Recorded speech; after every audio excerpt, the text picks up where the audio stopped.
মালয়েশিয়ায় যখন কোনো ধর্মিক অনুষ্ঠান আসে, সেটা মুসলমানের হোক, খ্রিস্টান হোক, হিন্দুদের হোক, আসলে মালয়েশিয়ার রাস্তা, মার্কেট, দোকানপাট, সাজসজ্জা দেখলেই বোঝা যায় কোনো একটা অনুষ্ঠান আসছে।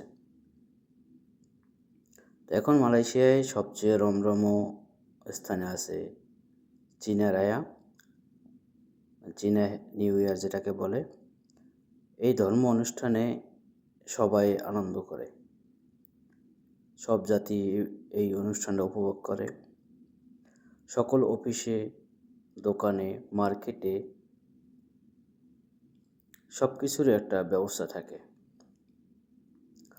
যেমন অফিসে যদি কাজ হয় বিভিন্ন ধর্মের মানুষের, সেখান থেকে সবাইকে ধরে গিফট দিবে, খাওয়া দাওয়ার কোনো ব্যবস্থা থাকবে, অরেঞ্জের ব্যবস্থা থাকবে, মানে সকল ধর্মেরই একটা না একটা আর কি খাওয়া দাওয়ার ব্যবস্থা থাকবে।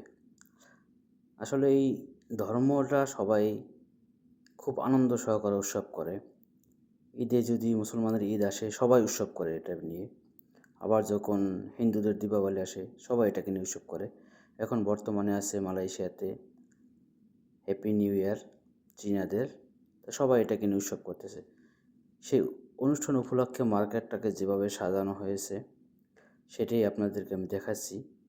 আসলে মানুষের মন মানসিকতাটা কতটা ভালো হলে তারা এভাবে সবাই একত্রিত হয়ে আনন্দ করে। সবাইকে দেখানোর চেষ্টা করতেছি যে আমাদের দেশে কত ধর্ম নিয়ে কত কথা, কত অজুহাত চলে, কিন্তু বিদেশে এসবের নিয়ে কোনো অজুহাত নাই। আপনার যদি মনেও না থাকে যে এখন কী চলে, তা আপনি রাস্তাঘাটে চললে, মার্কেটে গেলে এমনি বুঝতে পারবেন।